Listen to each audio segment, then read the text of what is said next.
Come no further. You are an apostate, Din. Welcome to Watch Mojo, and today we're counting down our picks for the top 10 things you missed in The Mandalorian Season 3, Episode 3. What do you miss, L-52? Miss? For this list, we're looking at small details that may have evaded your keen eye during your watch of Chapter 19, The Convert of this Disney Plus show. If you haven't seen the episode yet, beware of mythosaur-sized spoilers. What do you think of the new season so far? And do you want to try one of those radiated-looking glowing popsicles? Let us know in the comments. Number 10. It's a trap!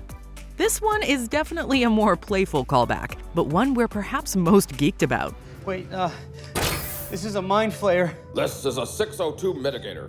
It's a non-invasive experimental treatment recently approved for rehabilitation. No, it's a mind flayer. After being betrayed by G68, aka Elia Kane, Dr. Pershing is placed in a mind flayer, though there's some disagreement on the terminology. There to brief Pershing on the device's refreshing effects is a Mon Calamari. Of course, fans will be most familiar with the species via Admiral Ackbar and his iconic line from Return of the Jedi. It's a trap! While Dr. Pershing doesn't replicate the quote verbatim here, the fact that he approximates it while looking directly at a Mon Calamari is no accident. You don't understand. She brought me there. It was a trap. Number 9. Coruscant Attractions. The Star Wars Legends continuity is a level deeper than the average fan's breadth of knowledge, so it's nice to see details originating from that media being referenced here. Have you been in Coruscant long? No.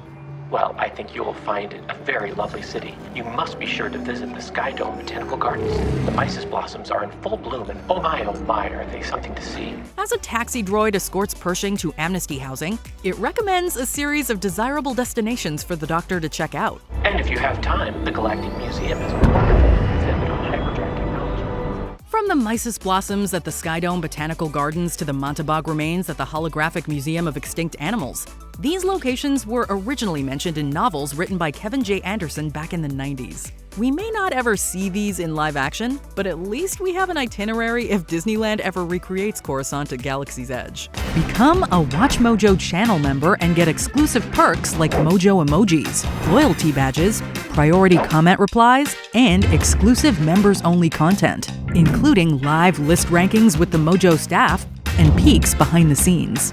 Don't miss out! Number 8. Designations. While the New Republic beats the Empire any day, this episode definitely had us feeling the oppressive weight of bureaucracy. I'm sorry, L-52. I know it's not easy, but I assure you, this is truly helping the New Republic. As Dr. Pershing struggles with the day-to-day grind and the suppression of his work, we get a subtle indication as to how the Republic dehumanizes former Imperials. This is G27, M40, G68. Doctor. Alongside his neighbors at the Amnesty housing, Pershing has been given an official designation, his being L-52. Ironically, this reminds us of how the fallen Galactic Republic would dehumanize the clone troopers. Much like Pershing in this episode, the clones felt the need to buck the system, with some marking themselves with distinctive features or unique names. My designation is Trooper 27-5555, sir. We call him Fives. I'm Heavy. This is Echo. Number 7. March of the Resistance. Star Wars as a whole has no shortage of memorable tunes. While the classics will always come to mind first, a more recent track appears here with a very different sound.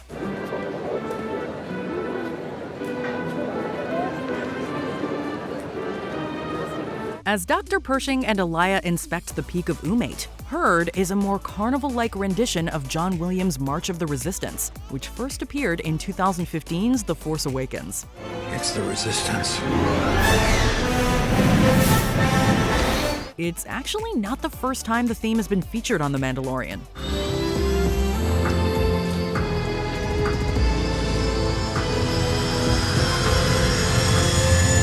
In Season 2, Ludwig Göransson's versions of the song appear once after Mando is saved from the ice spiders, and again a couple of episodes later during a conversation between Carson Teva and Cara Dune. Says here you're from Alderaan.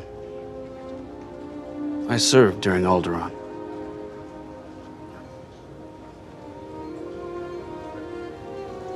Did you lose anyone? Number 6. Days of the Week. Seeing as the galaxy far, far away has whole other solar systems and whatnot, you'd be surprised to know that their units of time are more similar than you think. Thongs days, am I right? The galactic standard days follow the cycle of Coruscant, which has 5 days in the week. The likes of Bendu Day and Tongs Day get mentioned here in something of a running joke, but their prefixes aren't just random words. Good morning, L52. Happy Bindu Day. Another set for archival. Bendu Day, the last day of the week, is named after the Bendu monks, who precede the Jedi Order. Jedi and Sith wield the Ashlar and Bogan, the light and the dark. I'm the one in the middle, the Bendu. Meanwhile, Tongs Day is named after the Tongs, an ancient species that would become the original Mandalorians. While it's the 3rd day of the week there, they seem to treat it like we do Mondays. Tongs days, am I right? We'll work on that. Number 5. Photon Fizzle. While we all want to try one of the yellow travel biscuits after watching this episode, mention of another foodstuff perked our attention even more. You're crazy. Travel biscuits? Well, what's wrong with them? I'm just saying, if I never see another ration pack in my life, I'll die happy. After Pershing and Kane check out the peak of Umate, the latter offers to buy him a Photon Fizzle. Let me buy you a Photon Fizzle. Oh, the look on your face was priceless. While this might sound like a random sci-fi-esque beverage, it's actually appeared on Coruscant before, at the diner of none other than Dexter Jetster. Obi-Wan! Hello, Dex. In Attack of the Clones, Obi-Wan Kenobi visits Dexter's diner to follow up a lead on Jango Fett. While the fizzle isn't mentioned by name, a vat of the stuff can apparently be seen. We don't know if Pershing and Kane visited the diner next, but we'd love nothing more than to see old Dex again. Oh, it depends. Depends on what, Dex? On how good your manners are. How big your pocketbook is. Number 4. TIE Bombers. While we'll get into the other type of aircraft that attacks Mando and Bo-Katan soon, let us first highlight an emotional moment for the latter. Those mudscuffers bombed my home. After winning their dogfight, the 2 Mandalorians get a rude awakening when they see Bo-Katan's Kalavalin castle has been bombed. Obviously, Bo-Katan was never going to take the slight well, but the fact that it was done by TIE bombers has added significance. Those born of Mandalore strayed away from the path. Eventually, the Imperial interlopers destroyed all that we knew and loved in the Night of 1,000 Tears. As seen in flashback in the Book of Boba Fett, TIE bombers were directly responsible for the Great Purge of Mandalore, at least to a fair extent. So, not only is Bo-Katan mourning the loss of her current home, she's also being reminded of the loss of a previous one. Bo, listen to me. You have to get out of there. There's too many of them. We've got to get out of here. Number 3. Grogu's first words? In the last episode, Pelimato picked up on Grogu's garbled sounds as his attempts to speak. Was that his first word? I think he's talking to me. Did you hear that? He said Pelly. While we don't know if the little guy is quite there yet, he definitely is more vocal, as the show may be hinting that he will indeed utter his first fully formed word soon. After Mando and Bo-Katan leave Mandalore, there's talk of him never removing his helmet again now that he's been redeemed in the living waters. This, of course, precedes a rendition of This Is the Way, with Grogu seemingly echoing the mantra. I would invite you in for a feast, but I'm guessing that helmet isn't coming off again. This is the way. This is the way. We can't wait to see what it'll sound like for real, even if he pulls a Yoda by saying, the way this is. In any case, he's trying. Try not. Do. Or do not. There is no try. Number 2. TIE Interceptors. We took a hit. Something's coming up on us fast. It looks like a squadron of TIE Interceptors. Picking up immediately after the aforementioned moment, Bo-Katan's ship is beset by a squadron of TIE Interceptors. Interceptors are a lot tougher than TIE fighters. Are you still up for the transfer? I don't see any other choice. While their general fortitude is mentioned, it's the specifics that have us really intrigued. Specifically, Interceptors were designed without shields or hyperdrive so they could amplify their speed and defensive capabilities. This means that this batch was likely dropped off by a larger mode of transport with hyperspace capabilities. This could easily be one of the Imperial warlords Bo-Katan mentions, perhaps even Grand Admiral Thrawn. Where is your master? Where is Grand Admiral Thrawn?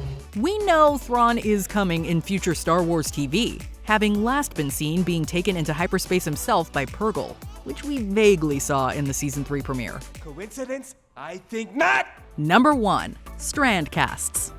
This episode has the concept of cloning front and center, as evidenced by Dr. Pershing's life work. The ethics of cloning are complicated. But if it could help the New Republic, isn't that important enough? Obviously, the Republic's history of cloning is a touchy subject, seeing as it previously resulted in an entire army overtaking the government. But Pershing's advancements in the field actually portend what's to come. We know that cloning can duplicate an individual from a single genetic strand.